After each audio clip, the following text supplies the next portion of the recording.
Hey, hello! Happy Sunday to you! Good morning, Mr. Whale. How are you? Oh, I'm all right. I'm okay. You been up to anything interesting recently?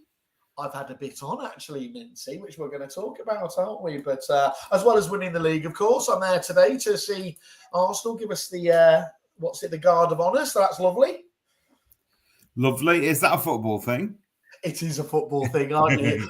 That's like, have I got news for you, isn't it? I was going to say Angus Deaton, isn't it? It's not Angus Deaton. What is it? What's his name?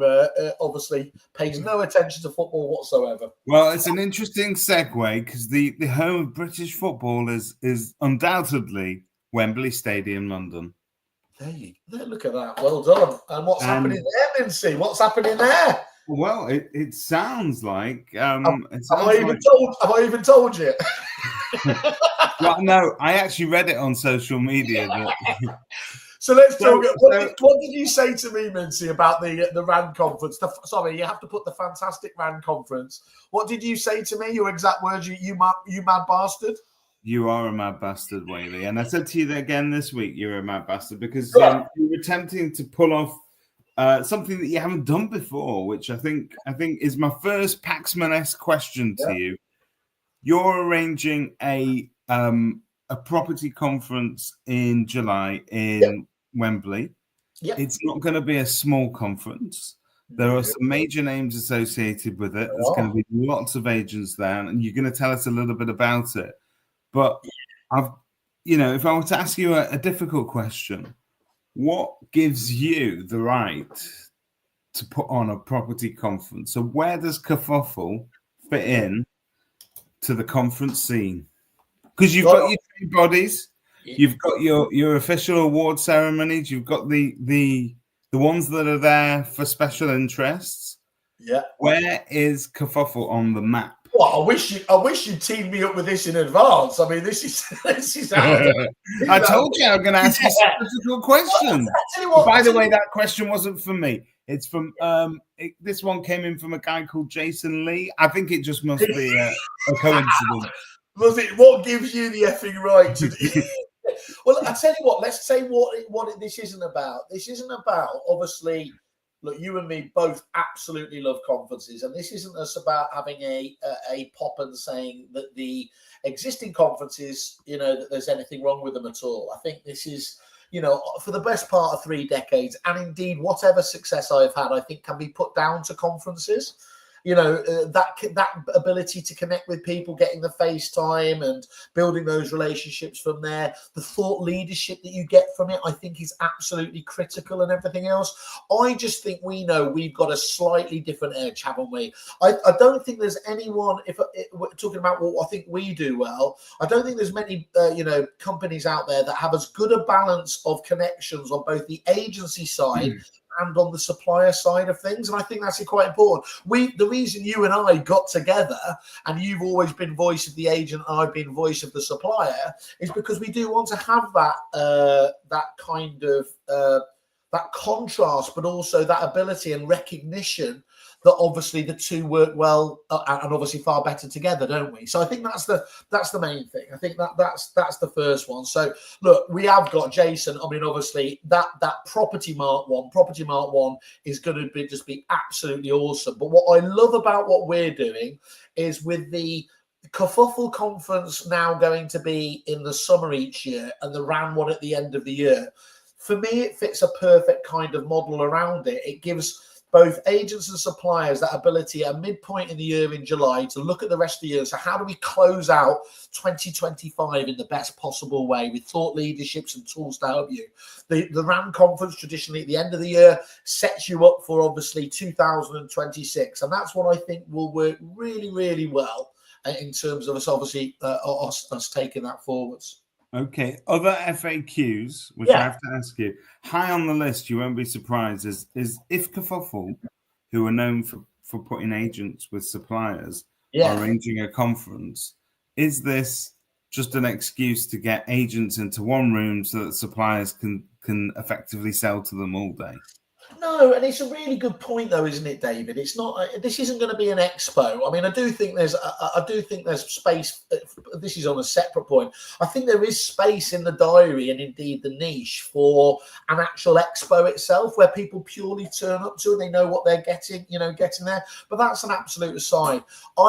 As you know, we've done almost Simon Ledbetter style. We have done some of the most intense surveys and researching, and we've done round tables around what's working and what can be improved at conferences. And at those round tables in particular, I made sure that I had both suppliers and agents in the room to understand the importance and the reality of the situation. The suppliers are the people who are often able. They foot of the vast majority of the bill for these things. And I think that can't be forgotten. And so, look, we're going to come on to him in a minute. For my mind, one of the best coaches, if not the best coach, Josh Phegan, is going to be hosting the event.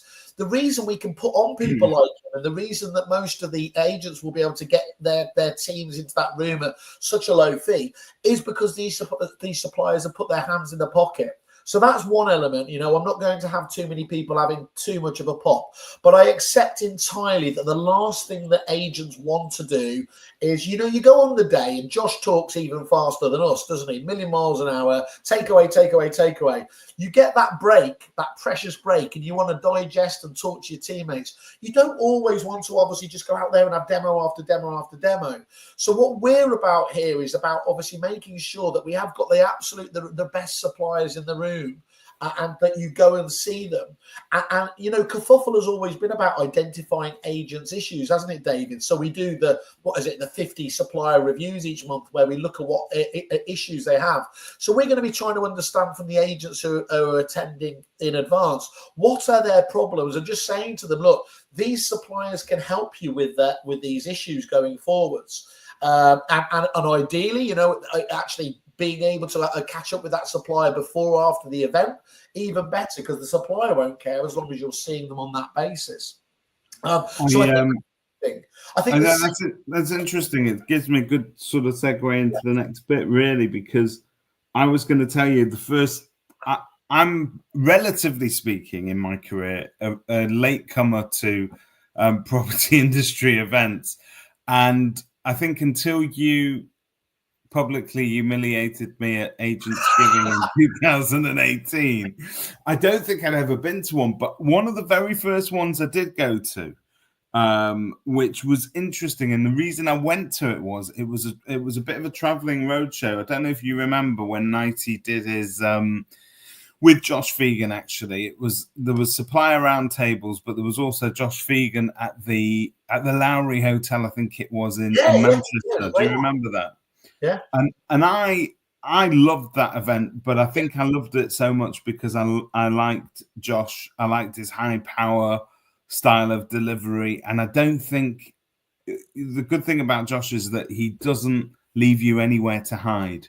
So he will keep challenging you until you actually sort of are motivated to start to get involved and to think about these things. But as a trainer, I have met nobody who is as high energy as he is. No. So I really enjoyed that one. And then I think... And sorry, Mintz, just on that, though, the key about Josh is I've never seen a speaker and a coach that reinvents themselves so often. So, let's be really honest. And I think even some of the best kind of coaches, admit how difficult it is to keep stuff fresh.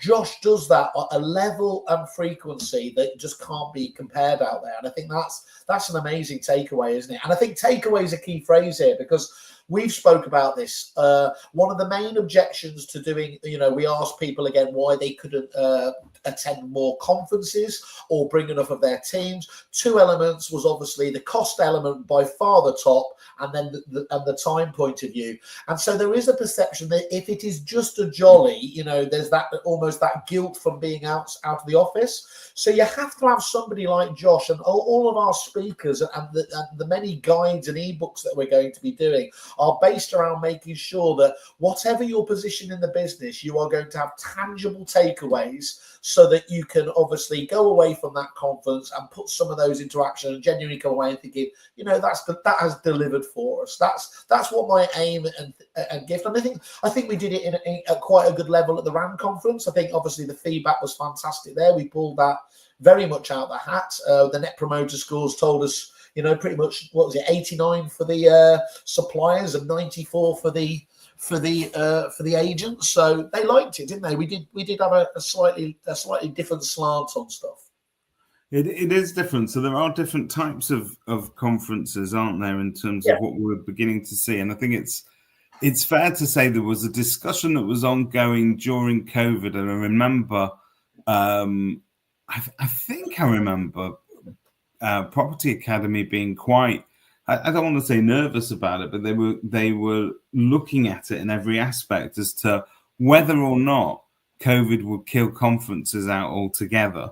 Yeah. And it did. It looked like that for a short period of time, and then there was this sort of hybrid of online and in person when it slowly came back. But it's fair to say, if you fast forward now, sort of 4 or 5 years later, because that's how quick time has marched on, actually. Yeah. There is now a host of property conferences that there are plenty more corporate conferences carrying on. So, EXP have a great one, for instance. The Property Mart regionals, the RAN regionals. You've got you've got almost what I'd call single issue ones. So you've got things for mental health that are a bit more inspirational. So I think we saw that at PropX earlier this year, a fundraiser.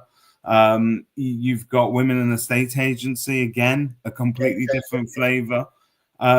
And what's interesting is it's a bit of a divergence, isn't it, from the I'm turning up to collect an award and a piss up and I'm going home. It's people are coming expecting to leave the room different to how they entered it, as it were. I think that's so. Do you think there's an expectation then that we all have to deliver this kind of inspiration and higher thinking? Look, you've got to be inspired to a degree on whatever level, whether that, and we'll come on to Mark Ormerod, won't we? Ormerod, who's amazing. But you've got to be whatever the niche is and whatever the speaker on the day is. If they're not inspiring you, then they've missed the mark. I mean, we had Ben from GeoCal who was there talking about the importance of the Google.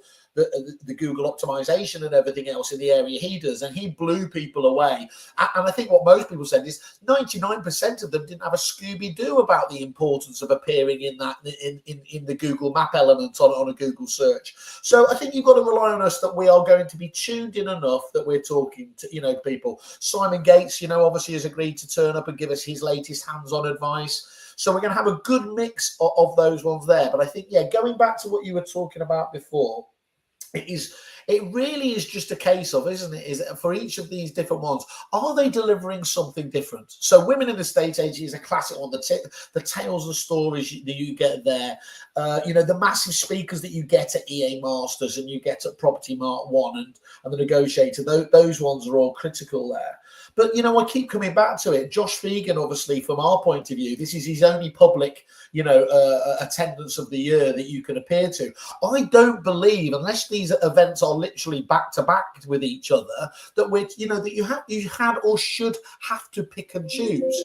Because the key point about it is, when you're talking about watching your favorite film or your favorite play or something like that, you don't go once a year, do you? Now, you don't go every single day, do you? But you should be able to set apart a period of time, as long as it's delivering and as long as the price point's right, to be able to make it out there. And I think that's what we're talking about. There's only Property Mart 1 really at that stage of the year. Obviously, that's in June. That's going to be an amazing one. And then you've got the events at the end of the year here. But I know that we're gonna deliver on a level. And I think this is the critical thing. At a price point, we really want to make sure that we can as many team members can be brought. I mean, given the Wembley thing, you've got to have an element of the team, obviously, otherwise it doesn't really work, does it?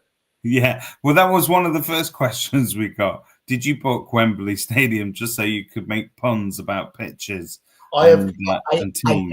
and ChatGPT exploded with all of the shit that we've got going on. I think it is an exceptional. I mean, so just to put it into context, it is. We've actually got access, I think, to the Royal Suite within the ground itself. So some of the breakout sessions in there as well. So if you fancy seeing where Prince Charles sits, that's lovely. It's actually backstage, so you'll be able to go inside the ground and have a look as well. And for VIP. Your friend Sophie Lang here, not necessarily inspiration, but it also has to be practical and give us stuff that we can really implement and use day to day. As business owners, we want value to counteract the cost and time out of the business.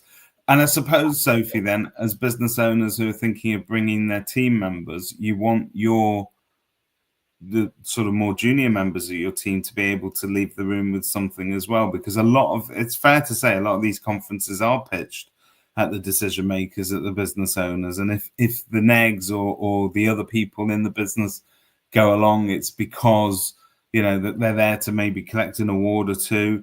But this is somewhere where you can actually sort of train your staff actively as well. Yeah, and we're encouraging people to obviously, either give it as an encouragement, so their best performers have a great couple of months and come along to the conference itself. Make sure that they do have. I mean, look, we want people to enjoy the day and the night, but for those people that are worried about the cost of the time out the office, there are day tickets as well, just for your staff members. So that that we really want to deliver on that. Thank you, Sophie, for raising that. I've just been going back to the guides that we're actually putting together. You're absolutely right. We do genuinely want there to be key takeaways. So some of the key focuses and the ebooks that we're going to be revolving around on the day. We're looking at both agents leading thought leaders from both the agency side of things and the suppliers to deal with just some of these issues. Reviews, how to supercharge your reviews on the likes of Google and Trustpilot and defend your reputation. Winning more instructions, obviously valuation tactics, marketing hacks and lead conversion tips. Lettings mastery, increasing landlord instructions, staying compliant, reducing voids. Prop tech that pays off, so rather than obviously the stuff the million and ones out there that don't, highlighting those tools that we know are delivering for clients. Marketing that moves the market, obviously digital, social and local marketing that wins instructions.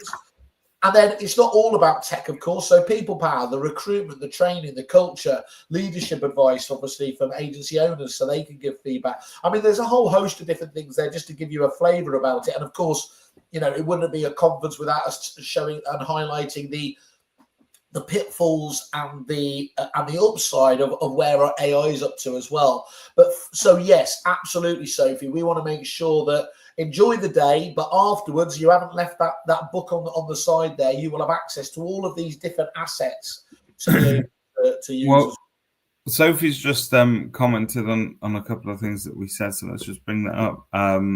So she said absolutely. She does send her junior team to PM regional events because they're included in membership, which is part of the massive value there. Yeah. And at Exeter, I do rarely send them to bigger events. We're trying to send more team members, but it's a struggle. And this sort of goes on to her other comment. The reason it is a struggle as well is that there's a bit of a London versus the rest of the country. So Sophie is in Cornwall, which is about, I don't know, it just seems to be like an 8-hour drive to anywhere. Shall we deal with that one up front? Because that was one of the biggest challenges, as you know. And so when we had the Manchester roundtable, the fabulous Tom McGee was saying, why does it always have to be London? And I think that's a really, really good point.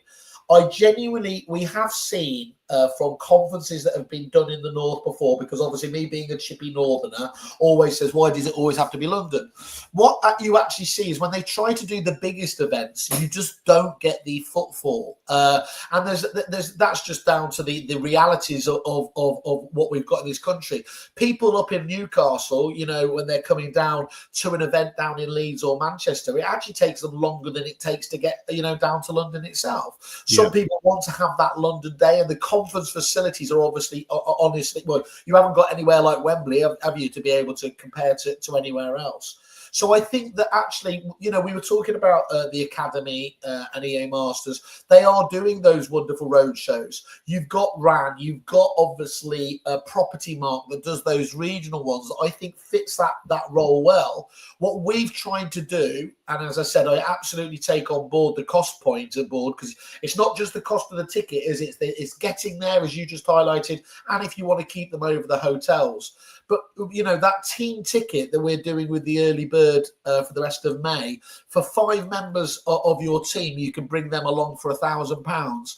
I don't think for a day and a night ticket you can get that kind of level of quality at a venue like Wembley with the speakers we've got like Josh. And so hopefully we've done our part. But, I do take it on the chin. There's, a lot of it does become London centric, but that's. So when you say Wembley, is it where Property Mark had their Wembley conference? Was it proper Wembley? That's the brilliant arena, isn't it? This is Wembley Stadium. So you walk up Wembley Way, you go into it, and then the great room itself is actually looking out onto it. The main suite, the main conference element where they're going to be is the 3 Lions suite. I probably shouldn't say this because people will obviously roll their eyes, but apparently it's the biggest bar in Europe as well. So the only point I will point out, that's not opening until the thing is finished, because I don't trust myself.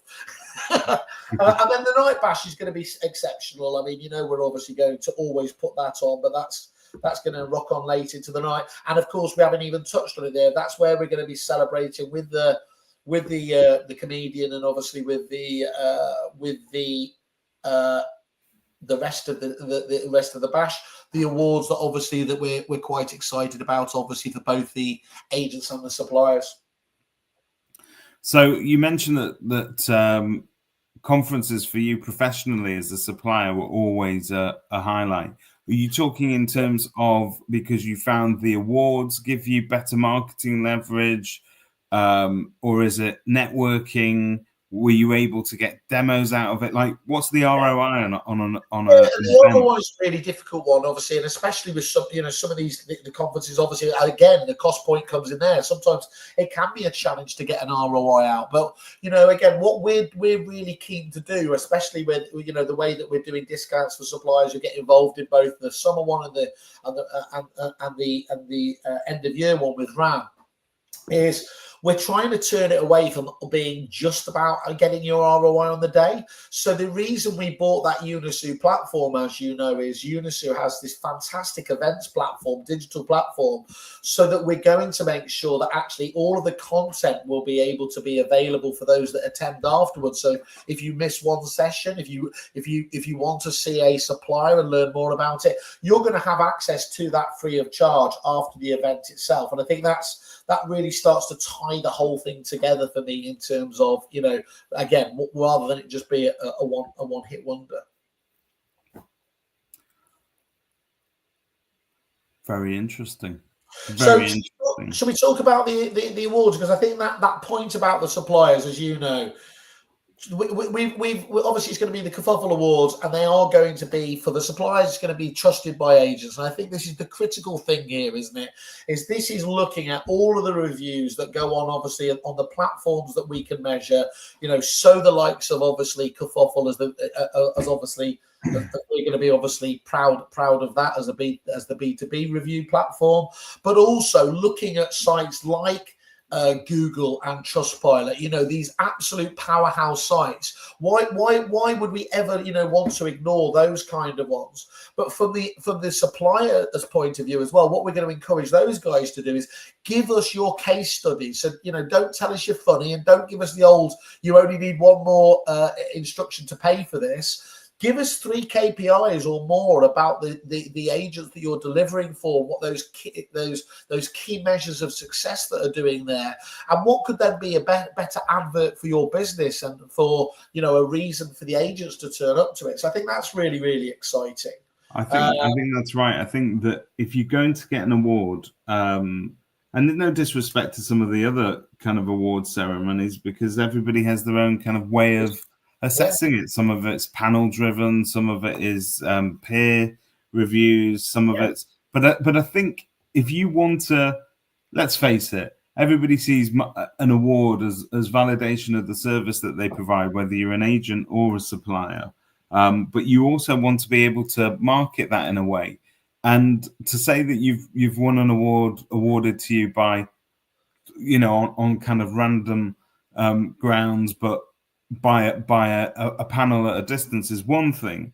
I think saying that the heavy element of that is actually customer feedback. So it is backed by reviews that have been left by customers. To me, that is the most ringing endorsement, isn't it? You can go out there and market that for fun afterwards. Yeah, look, you and me have opinions on stuff. We like to give that witch expertise for stuff, but what we always come back to is, again, what are their peers in the industry saying about them? So at one level, reviews is fantastic, and we're very proud that, on Kerfuffle, we're the only website that actually does video reviews as well. But, to go take that on a stage, that's where I believe that those case studies come from.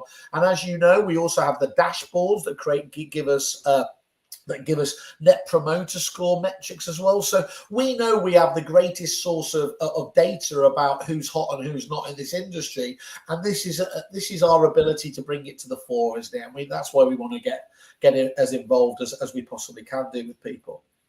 Yeah, no, and I think the ability to sort of highlight who is trusted by agents, because that's the real key to it.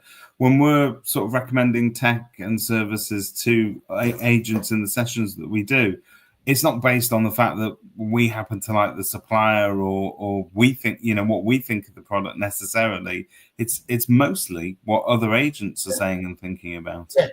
Yeah, look, we've always, and let's jump in as well on the agent side, because I think I'm as excited about that as I think you are, obviously, about that. It's like, when agents might roll their eyes about, oh God, here's another awards, and is this going to be another award that you can buy or something like that? Well, no, absolutely not. This is, what we're doing there is we have spent, and this has come as a bit of a byproduct, hasn't it, Mintzy? Because for the RAN side of things, what we're always looking for is we're looking for the best agents across the UK to be part of that network, because that quality point is there.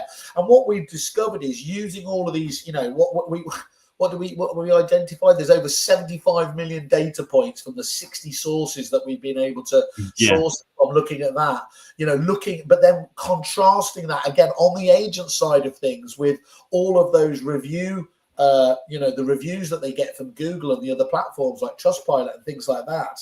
So that gives us the base of information that can't be contrasted, unless you're going to have a pop-up of the likes of, Google reviews, and the data points can't really be conflicted with. Oh, look who's woken up.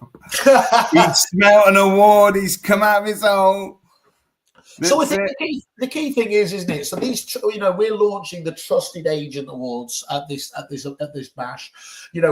People will be getting into their inbox starting for the last few days. Obviously, the fab news that they've already been, obviously, that they've got a trusted agent. What we're just saying is that there's no price on that. We're not going to do it. Of course, we'd love them to come along. We'd love them to come along, because at that bash where we're going to be going for the national awards, and it would be a crying shame if they did win something, have the chance to win silverware at Wembley, and they and their team weren't there, weren't they? So that's why I've got a question from a Mr. Byfield who's in London. If you happen to be a really good trusted agent and a really good supplier at the same time, can you come away with 2 awards on the day? You absolutely can, you massive award whore. You okay. Well, and there's a classic example. So as I've shouted about clearly for the depository, Christian and the depository was one of the absolute, advocates of net promoter scores. So even unbeknownst to them, we were getting lots of feedback from their clients, giving them, 9 and 10s, the highest scores you can possibly get. So their net promoter scores off the charts. And what we want to make sure that we know is that everybody out there knows that their own clients are testifying for that level of kind of success. Yeah. He'll be very excited. I can see him getting his favorite pair of trainers out now. He'll finally give me back some of the merch that he's nicked, like my disco ball and stuff like that. Right. I wanted to talk about merch. Look, I'm not going to single any supplier out, but I have heard generally on the circuit that the standard of merch, and I think it's something also to do with cost of merch, has actually gone up since, the world has gone a little bit crazy. Yeah, well, we all know where the merch is generally coming from. But it's interesting. I think that, I would challenge suppliers to find even better merch. We've seen it all now. We've had the socks, we've had the squishy toys, we've had there's everything. What do you want to see in terms of merch? Well, if you look, and I've focused on the footy angle, but as Jose was pointing out to me, of course, you've got the Live Aid angle. You've got Taylor Swift was there a few weeks before. You've got Oasis there afterwards. You've had the boxing that's obviously on. So the important thing, this is about an ability to celebrate success in all its forms. There, isn't it? So if you can't, as a supplier, get your table, your foosball, don't they call it there? Your shirts and socks ready for Wembley. Well, you've missed a trick, haven't you? Okay, all right. Favorite. If we just make this slightly more light-hearted now, because you've done the pitch. I now want to ask you your favourite Wembley moments as a football fan and just generally culturally. So you mentioned Live Aid. Clearly, that's something that stands out for everybody. I am fighting Toby for his Freddie Mercury leather jacket because there can be only one at that event, and obviously the night bash. Here's my promise: I'm going to be sober till the evening. But at that point, yes, either Elton John or Freddie will be celebrated in the best possible formats. You asked me my favourite memory. The honest truth is I don't have too many memories at Wembley because I've clearly had a couple of drinks there as well. But I don't know. So Sophie makes a really good point. Also, people are getting more environmentally conscious with merch. Gone are the days of the plastic bag, and I think that's true. So, if I'm not mistaken, I was privy to I don't think I'm telling tales out of school here because I think this is actually a very good thing. But there was a conversation within the Property Mark Trust about what they do on their stand at the Property Mark conference, and I think we all agreed that we'd rather not just plunge more money into plastic stuff that's just going to end up in a landfill. What did I say to the ICG group the other day? We looked back on some of the merch we were looking at, and it was like, actually, that is a good point, and I think it's a responsible one as well. But still, obviously, people do like their merch, so it's a balance. Yeah, just make sure it's created in its net zero, which will really wind the non-woke people up.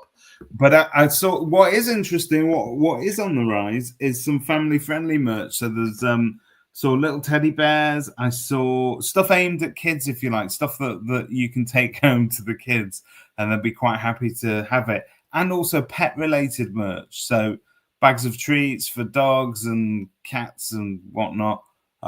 Just interesting angle, I suppose. Yeah, it is. I think so. I think.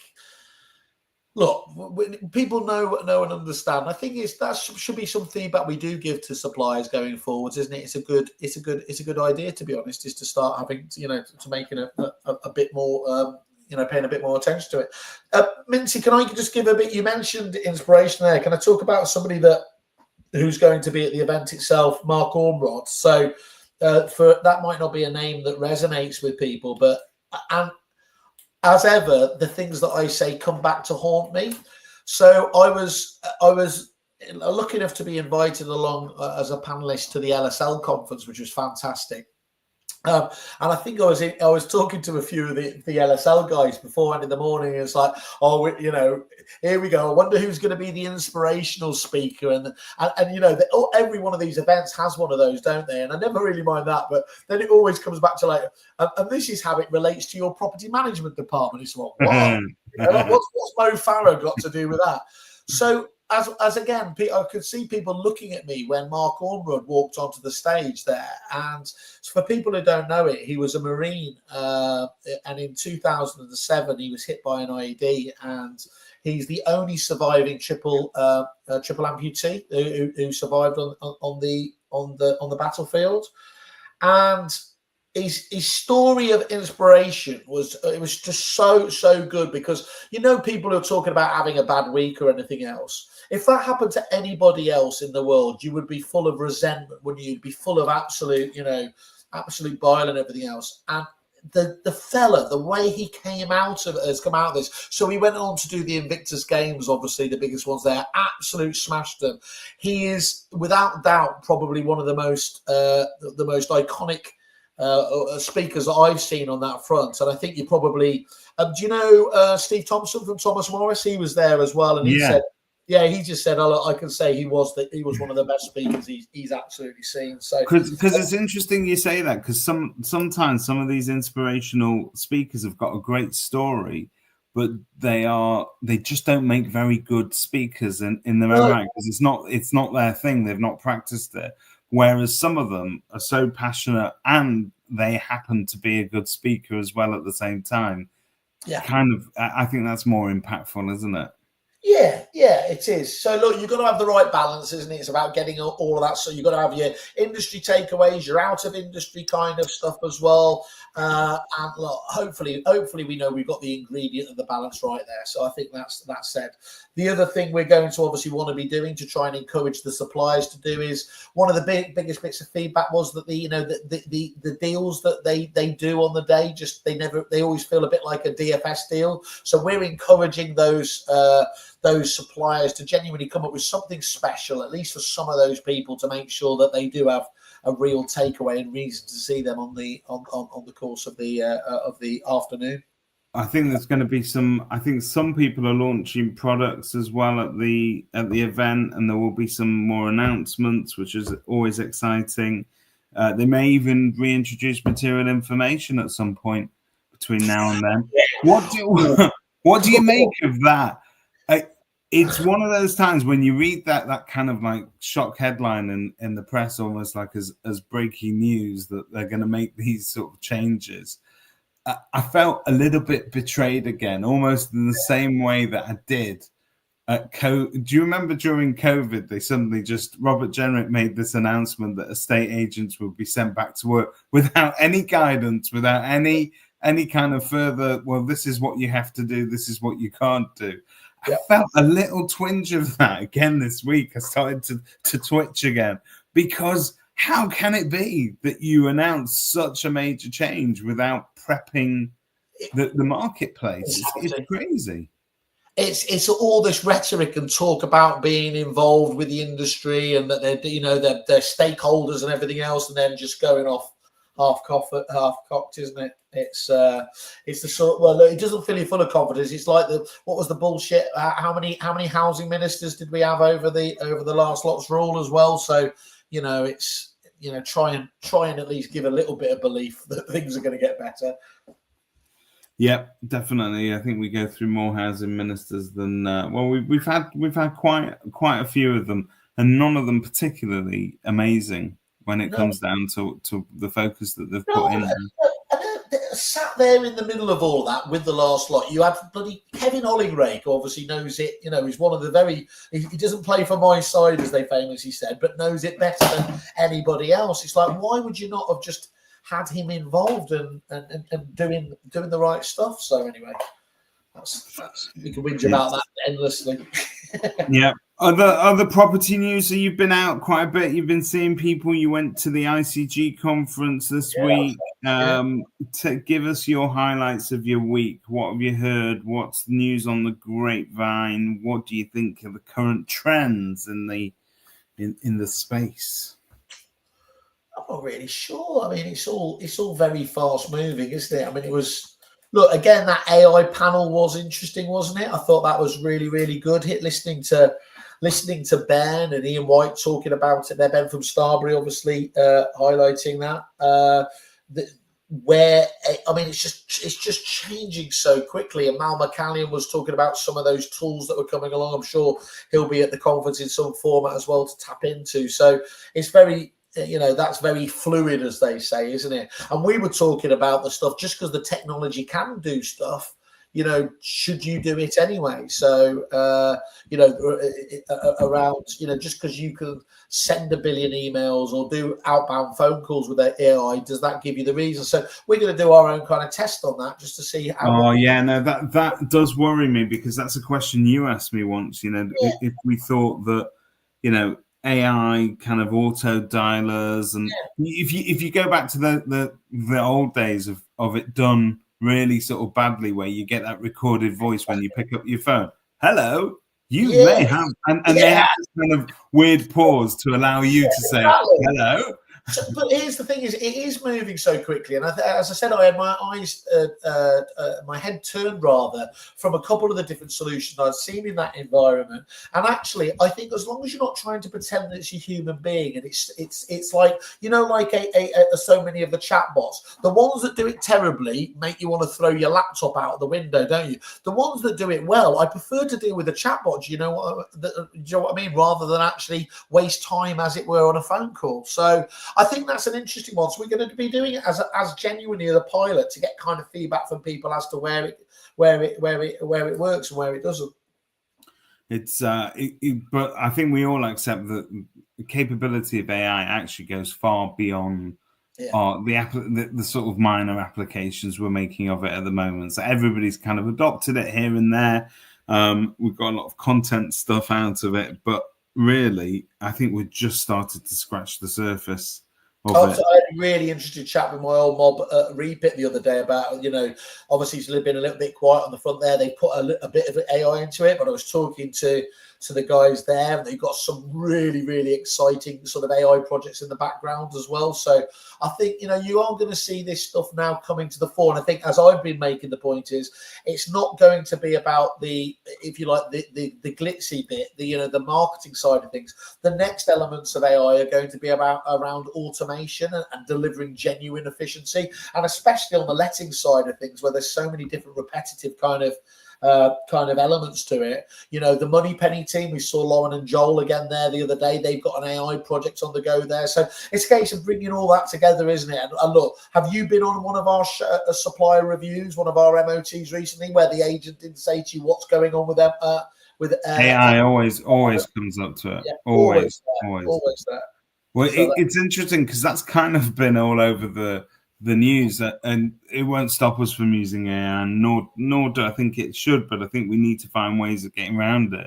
But there have been lots of articles, haven't there, online about you've seen the trends of people producing sort of little action man figures, and sort of what do they call them? Yeah, they call them action figures, don't they? Of estate agents and movie posters and all that sort of stuff. I think that's, by the way, I think that's still really original now for anyone who's still doing it. but well, the interesting thing is, it has a cost. So when you're asking ChatGPT, even on the free version, to create that meme of you or whatever it is, it has an environmental cost that has gone into millions and billions just for generating these images. I had a big argument with my Millie, as I always do, about this element of it, and she was having a real go, hitting that environment. I think all of the AI, the supercomputers and everything there, it's about the same electricity as one of the top 10 nations or something like that. So there's an absolute cost there.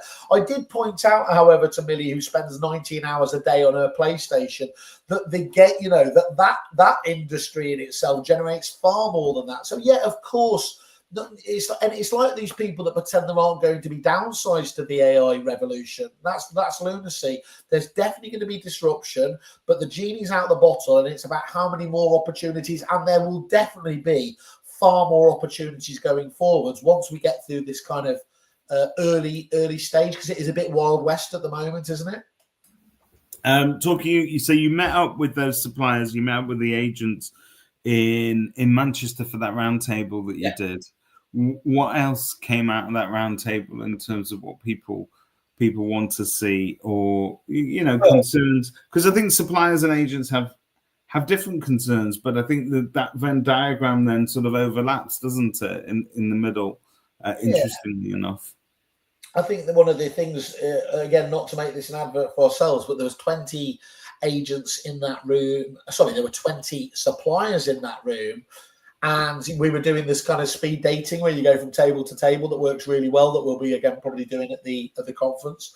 And, you know, you only had to see the sort of looks on the agents' faces in terms of, where do you get started? You know, there is so much. As you know, the reason we started Kerfuffle was that there was over 1,000 suppliers out there, you know, and it's difficult enough for us as train spotters to keep up with things. So, you know, that, and by the way, that's going to be the tip of the iceberg again now that all of these AI companies are rushing in as well, aren't they, at a rate of knots? So, yeah, I think it's, I think just trying to get your head around that, where you start is the main thing. Look, moving your pipeline, you know, so this is where I think you've been doing a lot of recommendations for Gemma at Moverly.